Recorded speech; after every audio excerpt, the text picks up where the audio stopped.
లరి కట్టినను వరదవలే భక్తిహీనులు వరదవలే భక్తి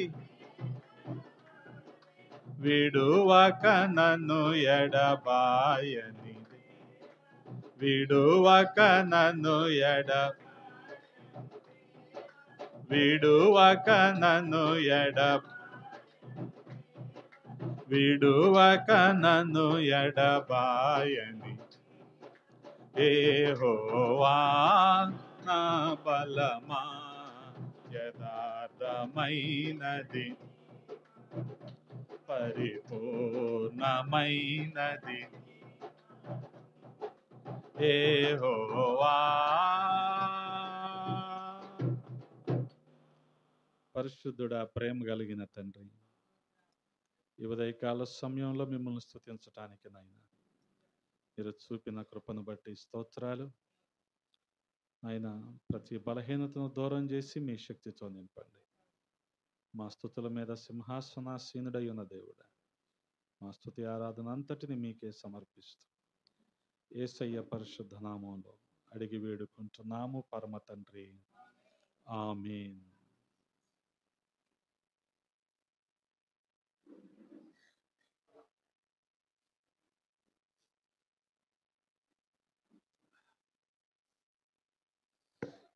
దేవునికి స్తోత్రం. హల్లెలూయా. మన ప్రభువును ప్రియరక్షకుడైన యేసుక్రీస్తు శ్రేష్టమైన నామంలో నేటి ఆరాధనకు కూడి వచ్చిన మీ అందరికీ కూడా నా హృదయపూర్వకమైన వందనాలు తెలియజేస్తా ఉన్నాను. దేవుని మహాకృప కనికరాలను బట్టి దేవుడి రీతిగా సజీవుల సంఖ్యలో ఉంచి మరొక ప్రభు దినాన మనందరము ఆయన సన్నిధిలో ఉండటానికి ప్రభు సహాయము చేశారు. హల్లెలూయా. నేటి వాక్య ధ్యానము కొరకు ఒక మాటను చదువుకుందాం. ప్రసంగి గ్రంథము 4వ అధ్యాయము. ప్రసంగి గ్రంథము 4వ అధ్యాయము 13వ వచనాన్ని చదువుతూ ఉన్నాను, గమనించండి. మూఢత్వము చేత బుద్ధి మాటలకిక చెవి యొగ్గలేని ముసలి రాజు కంటే భేదవాడైన జ్ఞానవంతుడగు చిన్నవాడే శ్రేష్ఠుడు. 14వ వచనం కూడా, అటివాడు తన దేశమందు భేదవాడుగా పుట్టినను పటాభిషేకము నొందుటకు చెరసాలలో నుండి బయలు వెళ్ళును. ప్రార్థన. మమ్మల్ని అతి మిక్కిలిగా ప్రేమించిన మా ప్రియ పరలోకపు తండ్రి, ఈ ఉదయకాల సమయంలో మరొకసారి మీ పాద సన్నిధి చేరటానికి నైనా మీరు చూపిన కృపను బట్టి స్తుతిస్తూ ఉన్నాం. గడిచిన కాలమంతా మీ రెక్కల నీడలో భద్రపరిచారయ్యా. క్షేమాన్ని సమృద్ధిని మా అందరికి అందించారు. స్తోత్రాలు. ఈ రీతిగా తండ్రి మీ సన్నిధిలో ఉండటానికి కృపనిచ్చారు. మీరు ఏర్పాటు చేసిన ఈ వాక్య భాగాన్ని బట్టి వందనాలు. ఈ వాక్యాన్ని మా వినికిడిలో దీవించండి. మా సమయాన్ని దీవెనకరంగా మార్చండి. వినగలిగిన చెవిని, గ్రహించే హృదయాన్ని మా అందరికి ఇవ్వండి ప్రభా. ప్రతి ఆటంకాన్ని కొట్టివేయండి నాయనా. మీ ఆత్మచేత ప్రతి ఒక్కరిని నింపమని బతిమాలుకుంటూ ఉన్నాం. మీకే మహిమలు ఆరోపిస్తూ యేసయ్య పరిశుద్ధ నామంలో అడిగి వేడుకుంటున్నాము పరమ తండ్రి, ఆమేన్. దేవునికి స్తోత్రం. హల్లెలూయా. ప్రభువునందు ప్రియ సహోదరి సహోదరులారా, చదవబడిన మాటలు చాలా శ్రద్ధగా గమనించండి. జ్ఞాని అయిన సొలొమోను ప్రసంగి గ్రంథము 4వ అధ్యాయములో 13వ వచనంలో ఒక అద్భుతమైన ప్రవచనాన్ని చెప్తా ఉన్నాడు.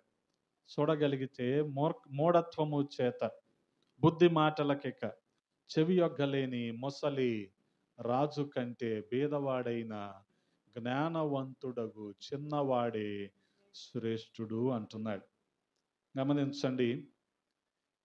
ప్రసంగి గ్రంథము దాదాపుగా సొలొమోను మహారాజు యొక్క వృద్ధాప్యంలో, మరి పండు ముసలితనం కాదు కానీ కాస్త వృద్ధాప్యంలోనే రాయబడిన గ్రంథం. సొలొమోను రాసిన 3 గ్రంథాలు కూడా వివిధ వయసుల్లో రాయబడి ఉన్నాయి. పరమగీతాలు యుక్త వయస్సులో, యవన కాలములో రాయబడితే, కాస్త నడి వయస్సులో సామెతల గ్రంథం రాయబడింది. ఇక వృద్ధాప్యంలో ప్రసంగి గ్రంథము రాయబడింది. అందుకనే ఏమంటాడు, దాదాపుగా ప్రసంగి గ్రంథం అంతా కూడా అంతా వ్యర్థం అంటాడు. ఎందుకని? ఆ వృద్ధాప్యంలో తనకు కలిగిన ప్రత్యక్షత అటువంటిది. కనుక దాదాపు ప్రతి వచనంలో కూడా అంతా వ్యర్థం అంటాడు. అంటే ఏది కూడా దేవుని కంటే శ్రేష్టమైనది కాదు అన్న నిర్ణయానికి వచ్చేసాడు ఆ వృద్ధాప్యంలో. అందుకనే అటువంటి పరిపక్వత లేదా అటువంటి అనుభవజ్ఞుడుగా ఉన్న సొలొమోను మహారాజు ఈ మాటల్ని చెప్తా ఉన్నాడు. ఆ 13వ వచనంలో ఇద్దరి వ్యక్తులు మన ముందుకు తేబడ్డారు. ఒకతను ఎవరంటే ముసలి రాజు, ఇంకొక అతను జ్ఞానవంతుడైన చిన్నవాడు లేదా బీదవాడు. ముసలి రాజు, బీదవాడు ఇద్దరు కూడా మన గమనంలోనికి తేబడుతూ ఉన్నారు. చూడగలిగితే ముసలి రాజు మూఢత్వము చేత ఇక బుద్ధి మాటలకు చెవి ఇవ్వలేక పోతా ఉన్నాడంట.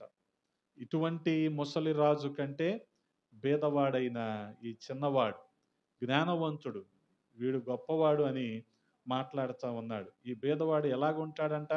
14వ వచనంలో, అటివాడు తన దేశమందు బీదవాడుగా పుట్టినను పట్టాభిషేకమునందుటకు చెరసాలలో నుండి బయలు వెళ్ళును.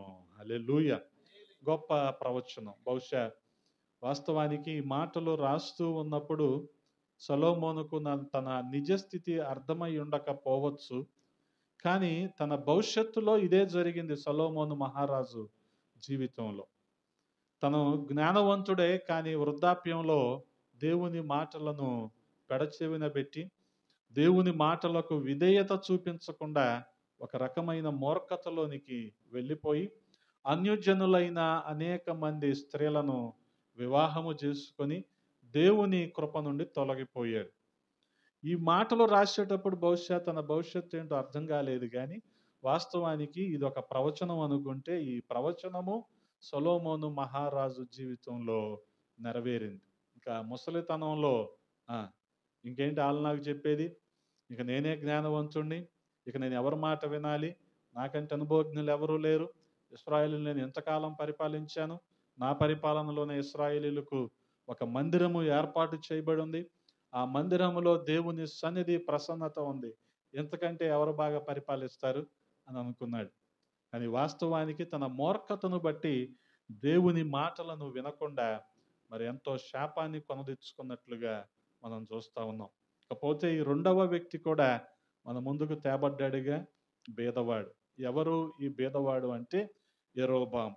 మొదటి రాజుల గ్రంథము 11వ అధ్యాయము 26వ వచనంలో మనం చూడగలిగితే, మరియు సొలొమోను సేవకుడైన యెరోబాము సహా రాజు మీదకి లేచెను. ఇతడు జెరేదు సంబంధమైన ఎఫ్రాయిమీయుడైన నెబాతు కుమారుడు. తన తల్లి పేరు జెరూహ, ఆమె విధవరాలు. గమనించగలిగితే వాస్తవానికి సొలొమోను మహారాజే యెరోబాముని 2 గోత్రాల మీద అధిపతిగా లేదా అధికారిగా నియమించాడు. మొత్తానికి ఇశ్రాయేలీలు వారు 12 గోత్రాల వారని మనకు తెలుసు.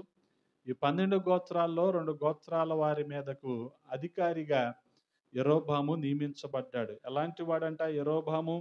బలాఢ్యుడు, అలాగే పనిలో శ్రద్ధ కలిగిన వాడు. 28వ వచనంలో రాయబడి ఉంటది కదా, చదవండి ఒకసారి. అయితే యెరోబాము ఇతడు మహాబలాఢ్యుడై ఉండగా యవనుడగు ఇతడు పని యందు శ్రద్ధ గలవాడని సొలొమోను తెలుసుకొని యోసేపు సంతతి వారు చేయవలసిన భారమైన పని మీద అతనిని అధికారిగా నిర్ణయించెను. గమనించండి. ఈ రీతిగా మరి యవనస్తుడే, బీదవాడే, కానీ జ్ఞానవంతుడు, బలవంతుడు, జ్ఞానవంతుడు. ఇటువంటి యెరోబాముని సొలొమోను రాజు ఏం చేశాడు? 2 గోత్రాల మీదకు అధికారిగా నియమించాడు. కానీ ఆ తరువాత జరిగిన పరిస్థితులను మనం చూడగలిగితే, ఒక రోజున అహియా ప్రవక్త వచ్చి రావటంతోనే తన అంగి, తన పై వస్త్రము చింపేసుకొని, ఎలా చింపుకున్నాడంటే 10 పేలికలుగా చింపుకొని, ఈ 10 పేలికలు కూడా యరొబాము చేతిలో పెట్టి 2 కాదయ్యా, నువ్వు 10 గోత్రాల మీదకి అధికారిగా ఉంటావు అని చెప్తాడు.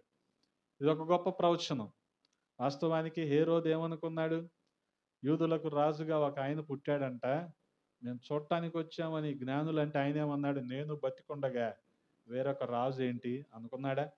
అలాగే సొలొమోను రాజు కూడా అనుకున్నాడు. నేను రాజుగా ఉండగా ఇతనెవరు 10 గోత్రాలను ఏలటానికి లేదా 10 గోత్రాల మీద అధికారిగా ఉండటానికి అనుకున్నాడు. గమనించండి 14వ అధ్యాయములోనే ఇదే మొదటి రాజుల గ్రంథము 14వ అధ్యాయము 14వ అధ్యాయంలో మనం చూడగలిగితే అక్కడ 20వ వచనంలో ఏ రీతిగా యరొబాము ఏలుబడి చేశాడో మనకి దినములు 22 సంవత్సరాలు గమనించండి. వాస్తవానికి 22 సంవత్సరాలు అతను ఏలుబడి చేశాడు. ఇది 10 గోత్రాల మీద. కానీ వాస్తవానికి దానికి ముందు జరిగిన సంగతులు ఏంటంటే సొలొమోను రాజు ఇతను చెరసాలలో వేయించాడు.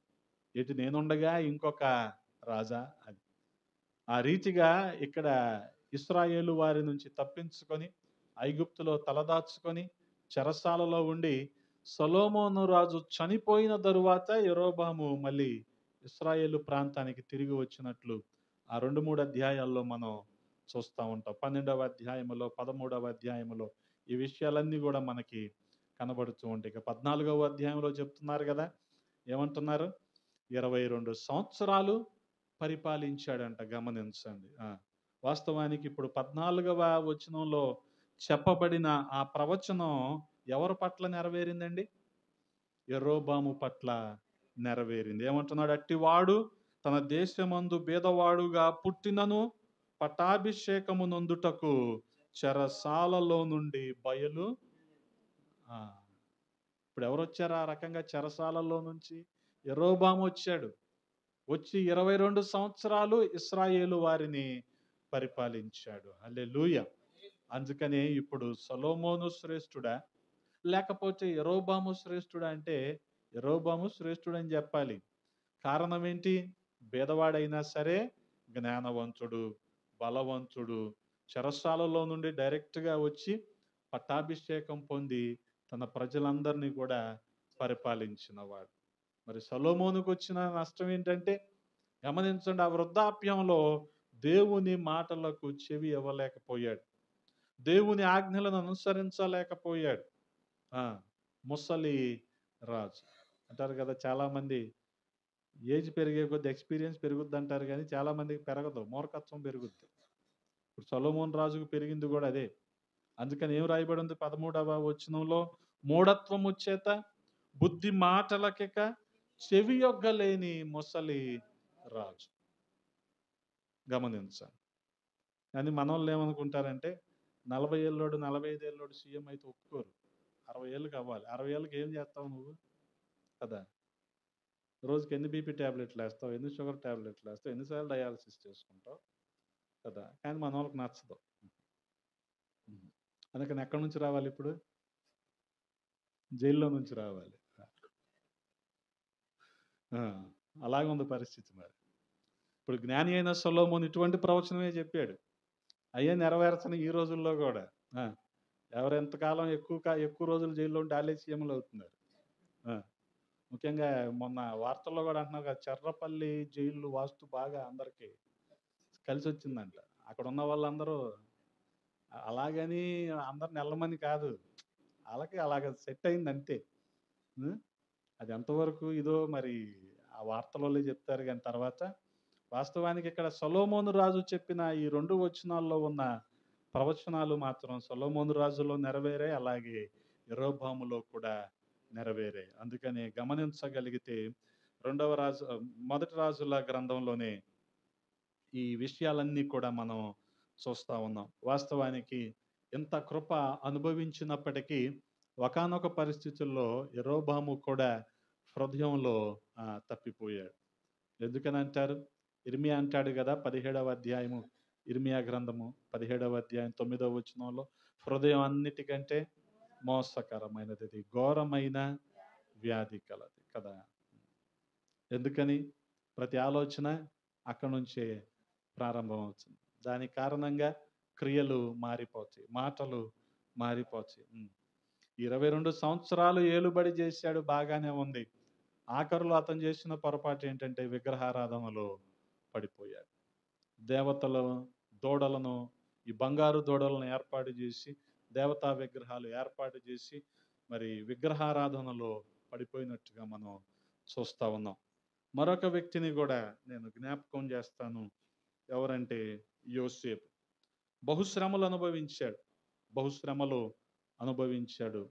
మరి సహోదరుల వల్ల కానీ, కుటుంబ సభ్యుల వల్ల కానీ శ్రమలు అనుభవించాడు. గోతిలో పడవేయబడి ఎక్కడికి వెళ్ళాడు? డైరెక్ట్గా ఐగుప్తులోకి వెళ్ళిపోయాడు. From pit to the palace. ఇంకంతే, బైపాస్ అయిపోయాడు అక్కడ. అంటే వాస్తవంగా అన్నదమ్ములు అతను గోతిలో పడేయటమే మంచిదైంది. వాళ్ళు యాకోబుతో చెప్పిన మాట ఏంటంటే, ఏదో క్రూర మృగం చంపేసి ఉంటుంది, అంగి మాత్రమే దొరికింది అన్నారు. వాస్తవానికి యోసేపుకు అలాగే యేసుక్రీస్తు ప్రభువు వారికి చాలా స్వారూప్యాలు మనకి కనబడతా ఉంటాయి. అన్నదమ్ములందరికీ అయిష్టుడయ్యాడు, కానీ ఫరో రాజుకి ఏమయ్యాడు? ఇష్టుడయ్యాడు.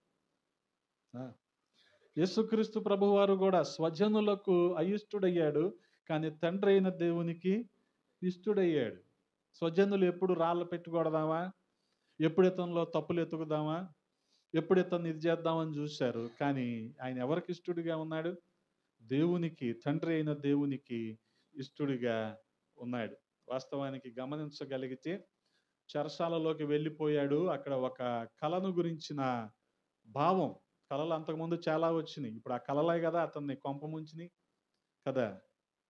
ఆ పనులన్నీ సాష్టాంగ పడుతుంటే, ఈ నక్షత్రాలన్నీ సాష్టాంగ పడుతుంటే ఎవరికి? యోసేపుకే వాళ్ళందరూ సాగిల పడినట్టు. ఏంటి నువ్వు అంత పెద్దోడివా? తల్లిదండ్రులు, అన్నదమ్ములు అందరు నీకే సాగిల పడాలా? నువ్వు అంత పెద్దోడివా అని చెప్పేసి యోసేపు మీద చాలా కష్టం కలిగింది వాళ్ళకి. వాస్తవంగా ఏమంటారు దాన్ని? ఓర్చుకోలేకపోయారు యోసేపుని చూసి. కానీ అది అతని కన్నా కలలు అవన్నీ వాస్తవంగా దేవుడు అతనికి ఇచ్చిన దర్శనాలు. ఇవి ఐగుప్తులో నెరవేర్చబడ్డాయి కదా. ఆ రోజున ఐగుప్తుకి కరువు వచ్చింది.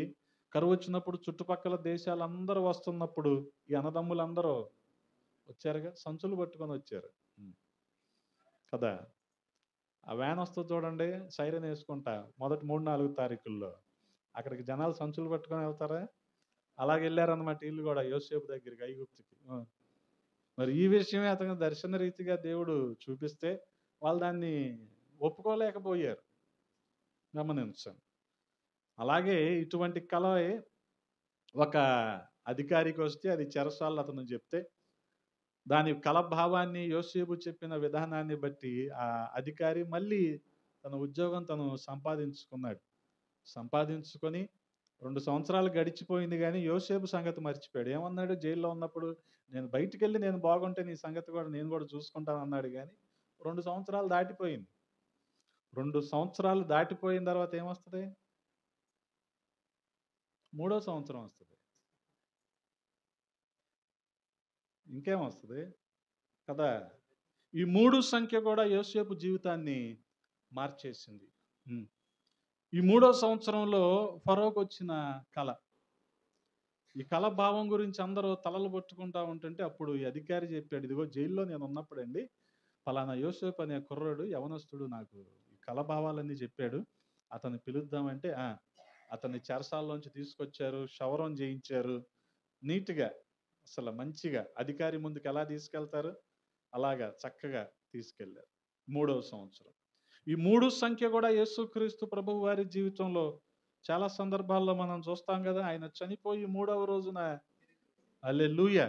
అందుకే చెప్పా, యోసేపుకి యేసుక్రీస్తు ప్రభువు వారికి కొన్ని స్వారూప్యాలు, కొన్ని పోలికలు మనం చూస్తా ఉన్నాం. యోసేపు సొంత వారికి అయిష్టుడయ్యాడు, కానీ రాజుకి ఇష్టుడయ్యాడు. యేసుక్రీస్తు ప్రభు వారు కూడా స్వజనులకు అయిష్టుడయ్యాడు, కానీ తండ్రి అయిన దేవునికి ఇష్టుడయ్యాడు. గమనించండి. ఆ తర్వాత జరిగిన పరిణామాలన్నీ మీకు తెలుసు. ఇక ఒక్క సింహాసనంలో తప్ప అన్ని విషయాలలో నువ్వే చూసుకోవాలి ఐగుప్తుని అని యోసేపుతో ఫరో రాజు అన్నాడు. ఒక్క సింహాసనం విషయంలోనే నేను నీకంటే పెద్దవాడిని ఆ, అని చెప్పి అతనికి పేరు మార్చారు. ఒక కొత్త పేరు పెట్టారు. గమనించండి. ఆ, 41వ అధ్యాయము ఆది కాండము 40వ వచనంలో, నీవు నా ఇంటికి అధికారివై ఉండవలెను, నా ప్రజలందరూ నీకు విధేయులై ఉందురు, సింహాసనము విషయములో మాత్రమే నీకంటే పైవాడినై ఉందునని యోసేపుతో చెప్పెను.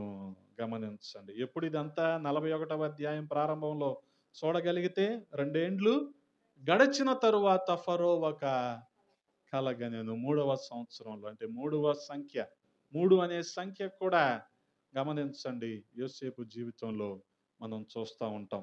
4వ వచనంలో చూడగలిగితే అక్కడ ఫరో కనిన కల మనకి కనబడతా ఉంటది. చూపునకు వికారమై చిక్కిపోయిన ఆ ఆవులు చూపునకు అందమై బలిసిన ఆవులను తినివేయుచుండెను, అంతలో ఫరో మేల్కొనెను. గమనించండి. మూడవ దినాన్న ఆయన లేఖనాలు చెప్పబడినట్టుగా ఆయన తిరిగి లేచాడని కొరింథీయులకు రాసిన మొదటి పత్రిక 15వ అధ్యాయము 4వ వచనంలో చూస్తూ ఉంటాం. ఇది రీతిగా ఉంటే అతనికి మంచి అధికారి స్థానం ఇచ్చారు, అటువంటి హోదా ఇచ్చారు. సింహాసనం విషయంలో తప్ప మొత్తం పవర్స్ అన్ని నీయే యోసేపు అన్నాడు ఫరో. అంతా బాగానే ఉంది. అతనికి ఒక కొత్త పేరు కూడా పెట్టారు. ఏంటా పేరు? జప్నాప్తా నేహు ఈ పేరు పెట్టారు. అంటే ఒక నూతన పేరు, ఉన్నతమైన పేరు. అదే రీతిగా చూడగలిగితే యేసుక్రీస్తు ప్రభు వారికి కూడా ప్రతి నామమునకు పై నామము ఆయనకు అనుగ్రహించను అని ఫిలిప్పి రాసిన పత్రిక 2వ అధ్యాయము 11వ వచనంలో మనం చూస్తూ ఉంటాం. అంత మాత్రమే కాదు, ఇతను అధికారిగా ఉన్నాడు, పేరు మార్చబడింది. అదే రీతిగా మరి ప్రతి వారు కూడా ఇతను చూడంగానే సాగిలపడుతున్నారు యోసేపుకి. మరి యేసుక్రీస్తు ప్రభు వారి విషయంలో కూడా అదే కదా, ప్రతి వారు కూడా యేసుక్రీస్తు ప్రభు వారి దగ్గరే సాగిలపడాల్సిందే, మోకాళ్ళు ఉనాల్సిందే. 10వ వచనంలో చదువుదాం. అందుచేతను పరలోకమందున్న వారిలో గాని, భూమి మీద ఉన్న వారిలో గాని, భూమి కింద ఉన్న వారిలో గాని ప్రతి వాని మోకాలు యేసు నామమున వంగునట్లున. గమనించండి. యేసు నామములో ప్రతి మోకాలు కూడా వంగాల్సిందే. అటువంటి గొప్ప పేరు, గొప్ప నామము యోసేపుకి ఎలాగ ఇవ్వబడిందో యేసుక్రీస్తు ప్రభు వారికి కూడా అటువంటి అత్యున్నతమైన నామము ఇవ్వబడింది. వాస్తవానికి చెరసాలలో నుంచి 3వ సంవత్సరంలో యోసేపు తిరిగి వచ్చినట్టే, మరణమనబడిన చెరసాలలో నుంచి యేసుక్రీస్తు ప్రభువు వారు 3వ రోజున తిరిగి లేచారు. హల్లెలూయా, హల్లెలూయా. కాబట్టి ఆ రీతిగా చెరసాల నుండి వచ్చి ఏలుబడి చేసిన 2వ వ్యక్తి ఎవరంటే యోసేపు. మొదటిగా యరొబాము, 2వ వ్యక్తి యోసేపు. మరొక వ్యక్తిని కూడా మీ ముందు ఉంచుతాను. అదే మనష్షే రాజు, హిజ్కియా రాజు కుమారుడైన మనష్షే రాజు. యెషయా గ్రంథము 38వ అధ్యాయములో మనష్షే రాజును గురించిన విషయాలు మనం చదువుతూ ఉంటాం. మరణకరమైన వ్యాధి ఒకటి వచ్చింది. దాన్ని బట్టి నీళ్లు చక్కబెట్టుకయ్యా, ఇక నువ్వు ఉండవు అంటే చాలా బాధపడ్డాడు. కానీ తన అంతరంగంలో కలిగిన పశ్చాత్తాపాన్ని బట్టి దేవుడు అతని ఆయుష్ను మరొక 15 సంవత్సరాలు పొడిగించాడు. హల్లెలూయా, హల్లెలూయా. బహుశా ఇల్లు చక్కబెట్టుకోమన్నాడు కదా, ఈ 15 సంవత్సరాలు అదే చేస్తుంటాడు. అంటే దేవునితో సరిగ్గా ఉండటానికి, దేవునితో సరైన సహవాసము కలిగి ఉండటానికే ఈ 15 సంవత్సరాలు వెచ్చించుంటాడు. గమనించాలి. ఆ రీతిగా ప్రియ సహోదరి సహోదరులారా, ఒక మరణకరమైన వ్యాధిలో నుంచి దేవుడు మనల్ని రక్షించాడు అంటే ఆయనకి సాక్షిగా ఉండమని కానీ, సంఘాల్లో గలిబిలి చేయమని కాదు. జనాలకు అది అర్థం కాదు. అది అర్థం కాక 100 అడుగుల రోడ్లో కనపడతా ఉంటారు నాకు ఆరాధన అయిపోయాక. ఏం చేస్తారంటే అదే చేస్తారు కదా. నువ్వు 40-50 మంది ఉన్న సంఘాన్ని నువ్వు గలిబిలి చేసావంటే, నువ్వు 300 మంది ఉన్న సంఘాన్ని కూడా అదే చేస్తావుగా. కొద్దిగలో నమ్మకంగా ఉండేవాడు ఎక్కువలో కూడా నమ్మకంగా ఉంటాడు. కొద్దిగలో నీకు నమ్మకం లేదనుకో, ఎక్కువలో నమ్మకంగా ఎలాగుంటావు కదా. ఈ 15 సంవత్సరాలు దేనికి ఖర్చు పెట్టి ఉంటాడు ఈయన? దేవునితో సరిగ్గా సహవాసాన్ని కలిగి ఉండటానికి. ఏ లోటుపాట్లయితే సహవాసంలో ఉన్నాయో వాటన్నిటిని సరిచేసుకోవటానికి 15 ఏళ్ళు కష్టపడి ఉంటాడు. అతని కుమారుడే మనష్షే. 12 ఏళ్ల వయసప్పుడు రాజుగా అభిషేకించబడ్డాడు. కానీ ఇతను ఎందుకు పుట్టాడురా బాబు అని అందరూ కూడా అనుకొని ఉంటారు. ఎందుకనంటే హిజ్కియా చేసినవన్నీ కూడా ఇతను మళ్ళీ వాటికి వ్యతిరేకంగా చేయటం ప్రారంభించాడు. హిజ్కియా బయలు దేవతల ఆ బలిపీఠాలన్నిటిని కూల్చివేస్తే ఇతను తిరిగి కట్టించటం మొదలుపెట్టాడు. అంత మాత్రమే కాదు, విగ్రహ పూజలు ఆరంభించాడు. జ్యోతిష్యము, శకునాలు ఇటువంటివన్నీ ఆచరణలోనికి తీసుకొచ్చాడు. 2వ రాజుల గ్రంథం 21వ వచనంలో ఈ విషయాలన్నీ కూడా మనం చూస్తా ఉంటాం. అంత మాత్రమే కాదు, గమనించండి 7వ వచనంలో రాయబడి ఉంది కదా, 21వ అధ్యాయము 7వ వచనము. యెహోవా దావీదునకును అతని కుమారుడైన సొలొమోనునకును ఆజ్ఞ ఇచ్చి ఈ మందిరమున ఇశ్రాయేలు గోత్ర స్థానముల్లో నుండి నేను కోరుకొనిన యెరూషలేమునందు నా నామమును సదాకాలము ఉంచుదునని సెలవిచ్చిన యెహోవా మందిరంలో, అటువంటి మందిరంలో ఏం చేశాడు ఈ మనష్షే? తాను చేయించిన ఆషేరా ప్రతిమను ఉంచాడు. విగ్రహారాధనకు ఎక్కువగా తావిచ్చాడు. గమనించండి. ఆ రకంగా చూడగలిగితే అతను జరిగించిన చెడుతనమంట యెహోవా దృష్టికి ఎలాగుందంటే కోపం రేపిందంట. ఇదే అధ్యాయంలో రాయబడి ఉంటుంది. అతను చేసిన చెడుతనము యెహోవా దృష్టికి కోపం తెప్పించింది. ఆ తరువాత గమనించగలిగితే 16వ వచనంలో, మరియు మనష్షే యెహోవా దృష్టికి చెడు నడత నడిచి యోధా వారిని పాపములో దింపినది గాక, యెరూషలేమును ఈ కొన నుండి ఆ కొన వరకు రక్తముతో నిండునట్లు నిరపరాధుల రక్తమును బహుగా ఒలికించెను. గమనించండి. ఇటువంటి హేయమైన కార్యాలన్నీ కూడా చేశాడు. ఈ రకంగా బబులోను వారు ఇతన్ని ఏం చేశారంటే బందీగా తీసుకెళ్ళిపోయారు. అంటే ప్రజలే అనుకున్నారు, అసలు అటువంటి సౌమ్యుడు కడుపున ఇలాంటివాడు ఎలాగ పుట్టాడండి అనుకున్నారు. అటువంటి హిజ్కియా కడుపున మనష్షే ఎలా పుట్టాడు అనుకున్నారు. అనుకున్నట్టుగానే కొంతకాలానికి శత్రురాజులు బబులోను వారు వచ్చి ఇతన్ని చెరసాల్లోకి తీసుకెళ్ళిపోయారు. వాళ్ళు వచ్చే సమయానికి ఇతను చేసిన పని ఏంటంటే ముళ్ళకంపల్లో దాక్కున్నాడు. అక్కడి నుంచి కూడా పట్టుకొని చెరసాలలోనికి తీసుకెళ్ళిపోయారు. కానీ చెరసాలలో గమనించగలిగితే 2వ దినవృత్తాంతాల గ్రంథము 33వ అధ్యాయములో రాయబడి ఉంటది. అక్కడ తన తప్పేంటో తెలుసుకున్నాడు.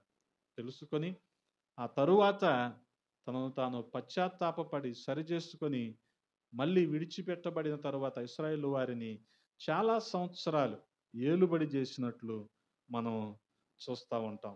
కారణం ఏంటంటే గమనించండి, ఈ రకంగా దేవునికి విరోధంగా ఉండి దేవుని దృష్టిలో చెడుతనం చేసి వాటన్నిటిని ఒప్పుకున్న తర్వాత దేవుడు వారిని ఏ రీతిగా వాడుకున్నాడన్న సంగతులు కూడా మనం అర్థం చేసుకోవాలి. అందుకని అటువంటి సరి చేసుకున్న వారిని ఏమంటున్నాడు జ్ఞాని అయిన సొలొమోను? జ్ఞానవంతులు అంటున్నారు. వాళ్ళే జ్ఞానవంతులు. జ్ఞానం అంటే ఏంటి గమనించండి. సర్టిఫికేట్లే జ్ఞానం కాదు ఈ రోజున. ఆహా. దేవుని దృష్టికి నిందారహితులుగా యథార్థంగా నడుచుకోవటమే జ్ఞానం. అదే మనకు ఆశీర్వాదకరం. యోసేపు దేవుని అందలి భయభక్తులు గమనించండి ఎంతగా ఉన్నాయంటే పాపం వైపు చూడటానికి కూడా సాహసించలేదు. యరొబాము కానీ మనష్షే కానీ వీరు సరిచేసుకున్నారు, అంటే జ్ఞానవంతులయ్యారు. సరిచేసుకోకుండా సొలొమోను రాజు ఏమైపోయాడు? మూర్ఖుడైపోయాడు. మూర్ఖుడైన ముసలి రాజు అయిపోయాడు. గమనించాలి. ఆ రీతిగా ప్రియ సహోదరి సహోదరులారా చూడగలిగితే ఈ రీతిగా వీళ్ళందరినీ కూడా దేవుడు చెరసాలలో నుంచి దేవుడు సింహాసనం మీదకి తీసుకొని వచ్చాడు. యోసేపును, యరొబాముని, అలాగే మనష్షేను కూడా. వాస్తవానికి యేసుక్రీస్తు ప్రభువారు ఏ రీతిగా చెరసాలలో ఉన్నారని చెప్పాను? మరణం అనే చెరసాలలో ఆయన 3 రోజులు ఆయన బంధించబడినట్లుగా మనం చూస్తా ఉన్నాం. అపోస్తల కార్యముల్లో రాయబడి ఉంటది 2వ అధ్యాయము 24వ వచనంలో, మరణము ఆయనను బంధించి ఉంచుట అసాధ్యము గనుక దేవుడు మరణ వేదనలు తొలగించి ఆయనను లేపెను. హల్లెలూయా. ఆ మరణం అనే చెరసాలలో నుంచి ఆయనను దేవాది దేవుడు తీసుకొని వచ్చాడు. ఎందుకనంటే తన ప్రజలైన వారిని ఆయన ఏలుబడి చేయటానికి. అందుకని ఆయన ఎందుకు పుట్టాడు అంటే గమనించండి, ఆయన ఒక రాజ్యాన్ని స్థిరపరచటానికి పుట్టాడు. ఎక్కడ ఆ రాజ్యం? ప్రజల హృదయాలలో. ఎవరైతే ఆయన నామమున ఒప్పుకొని పాప క్షమాపణ పొంది విడుదల పొంది రక్షించబడతారో వారిని ఆయన ఏలుబడి చేయటానికే ఈ మరణం అనే చెరసాలలో నుంచి ఆయన బయటకు వచ్చాడు. హల్లెలూయా, హల్లెలూయా. కాబట్టి గమనించండి, ఆయన మన హృదయాలను ఈ రోజున ఏలుబడి చేస్తా ఉన్నాడు. వాస్తవానికి ఆయన కూడా చెరసాలలో ఉంచబడిన వాడే. ఇక మన పరిస్థితి ఏంటి? మనం కూడా పాపం అనే చెరసాలలో ఉంటున్నాం. ఈ పాపం అనే చెరసాలలో ఉన్నప్పటికీ ఎవరైతే యేసుక్రీస్తు ప్రభు వారి నామమున వారి పాపాలను ఒప్పుకొని విడిచిపెడతారో వారు రక్షణ పొందుకుంటారు అన్న వాక్యానుసారంగా ప్రతి ఒక్కరు కూడా ఈ పాపం అనే చెరసాలలోంచి విడుదల పొందారు. రక్షించబడిన ప్రతి ఒక్కరు ఈ పాపం అనే చెరసాల నుంచి విడుదల పొందారు. ఎందుకనంటే ఒకవేళ ఇదే చెరసాలలో ఉన్నాం అనుకోండి, మంచి చేయాలనుకుంటాం, చేయలేం. నిజం చెప్పాలనుకుంటాం, చెప్పలేం. ఎందుకని? చెరసాల్లో ఉన్నాం కదా. అందుకని పౌలు భక్తుడు కూడా అంటాడు, ఇటువంటి మరణకరమైన శరీరంలో నా పరిస్థితి ఏంటని మాట్లాడుతూ ఉంటాడు. రోమీలకు రాసిన పత్రిక 7వ అధ్యాయము, రోమీలకు రాసిన పత్రిక 7వ అధ్యాయము 24వ వచనాన్ని చదువుదాం. అయ్యో, నేనెంత దౌర్భాగ్యుడను, ఇట్టి మరణమునకు లోనగు శరీరము నుండి నన్నెవడు విడిపించును అంటున్నాడు.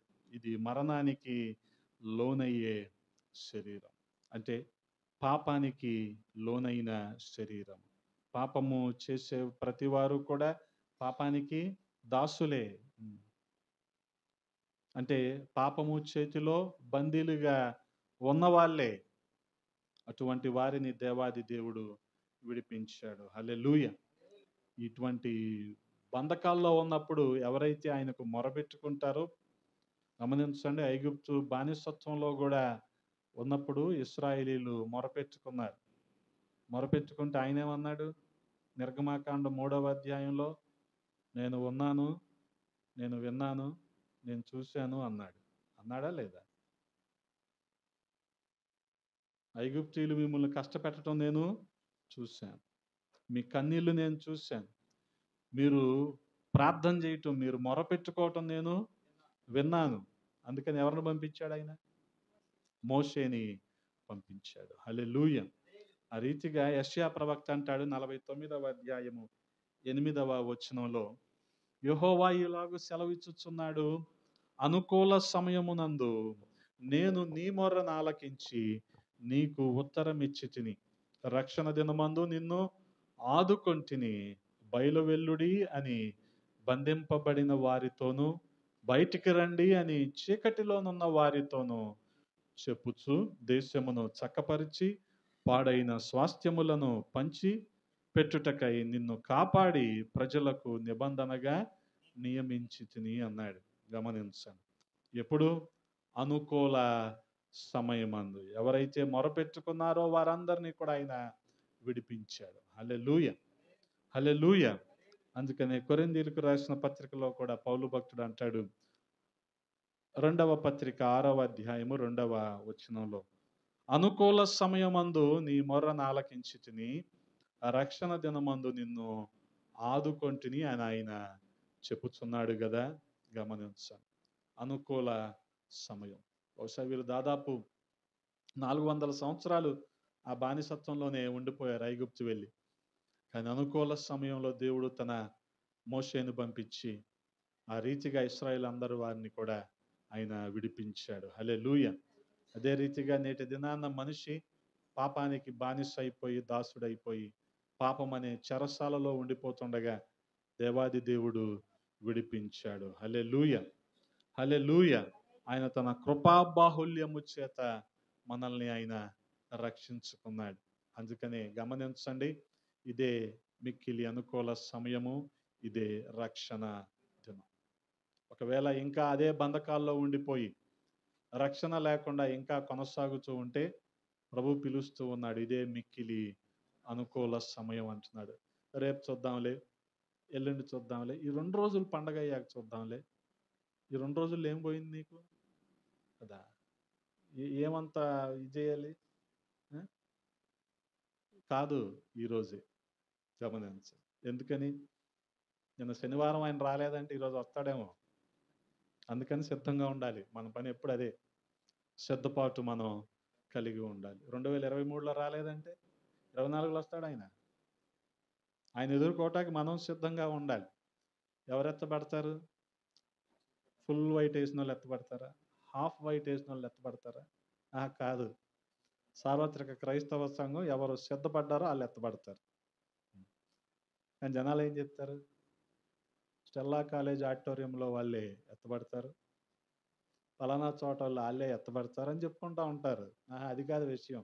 సిద్ధపాటు అవసరం. సిద్ధపడి ఉండాలి. గమనించు. అందుకని రక్షణ పొందుకోవాలి. ఎందుకని? ఇదే మిక్కిలి అనుకూల సమయం. అనుకూల సమయంలో ఆయన ఏం చేశాడు? మొరను ఆలకించి వారిని విడిపించాడు, రక్షించాడు ఆయన. ఇదే రక్షణ దినం. అందుకనే గమనించండి, జ్ఞాని అయిన సొలొమోను తనకున్న మేధస్సును బట్టి, తన జ్ఞానాన్ని బట్టి చెప్తా ఉన్నాడు, అటువంటి దేవుని మాటలకు, దేవుని వాక్యానికి విధేయత చూపించలేని మూర్ఖుడి కంటే ఎవరు గొప్పవాడంట? చిన్నవాడైన జ్ఞానవంతుడే గొప్పవాడు. ఎవరు జ్ఞానవంతులు? ఇంతకీ తమను తాము దేవునికి విధేయులుగా ఉంచుకొని తమ అవిధేయతను సరిచేసుకున్న వారే జ్ఞానవంతులు. గమనించు. మనష్షే సరిచేసుకున్నాడు. ఎక్కడ? బబులోను జైల్లో సరిచేసుకున్నాడు. యెరోబాము సరిచేసుకున్నాడు. గమనించండి. ఆ రీతిగా ఎవరైతే సరిచేసుకుంటారో వారే జ్ఞానవంతులు. అట్టి వారిని ఆయన విడిపించటానికి ఇష్టపడుతూ ఉన్నాడు. యోసేపు చెరసాలలో నుంచి బయటకు వచ్చి అధికారంతో మరి ఐగుప్తు అంతటిని కూడా ప్రధానమంత్రిగా ఏలుబడి చేశాడు. అలాగే యెరోబాము చెరసాలలో నుంచి బయటికి వచ్చి ఇశ్రాయేలు 10 గోత్రాలను ఏలుబడి చేశాడు. మనష్షే మరి అషూరు లేదా బబులోను వారి చెరసాలలోంచి బయటికి వచ్చి మరి సుదీర్ఘకాలము రాజ్యం ఏలినట్టుగా మనం చూస్తా ఉన్నాం. యేసుక్రీస్తు ప్రభువారు మరణం అనే చెరసాలలో నుంచి బయటకు వచ్చి మరి మరణాన్ని మీద మనకు విజయాన్ని ఆయన అందించాడు. మరి మన పరిస్థితి ఏంటి? పాపం అనే చెరసాలలో మనం ఎంతకాలం ఉంటున్నాం? వాటి నుంచి మనం విడుదల పొందాలి. ఇదే మిక్కిలి అనుకూల సమయం, ఇదే రక్షణ దినం. ప్రార్థన చేసుకుందాం. పరిశుద్ధుడా, ప్రేమ కలిగిన తండ్రి, ఈ ఉదయకాల సమయంలో కొద్ది మాటలు మేము ధ్యానించటానికి నాయన మీరు కృపనిచ్చారు. స్తోత్రాలు రాజా. మమ్మల్ని మేము నీకు ఇష్టలుగా, నీకు యోగ్యులుగా ప్రభా సరిచేసుకొని మీ కొరకు వాడబడే పాత్రలుగా ఉండటానికి సహాయము చేయండి. విన్న మాటలు మా హృదయంలో భద్రము చేయండి తండ్రి. ఇంకను రక్షణ పొందుకోకుండా ఉన్నవారి నిమిత్తం ప్రార్థన చేస్తూ ఉన్నాం. ఇదే మిక్కిలి అనుకూల సమయం, ఇదే రక్షణ దినం అని మీ లేఖనాలు చెప్పిన రీతిగా ప్రతి ఒక్కరూ రక్షించబడి మిమ్మల్ని ఎదుర్కొనుటకు రాకడ కొరకే సిద్ధపడే కృపనివ్వమని, ఈ మాటలన్నీ మా వెనికిడిలో దీవించమని యేసయ్య పరిశుద్ధ నామంలో అడిగి వేడుకుంటున్నాము పరమ తండ్రి. ఆమేన్.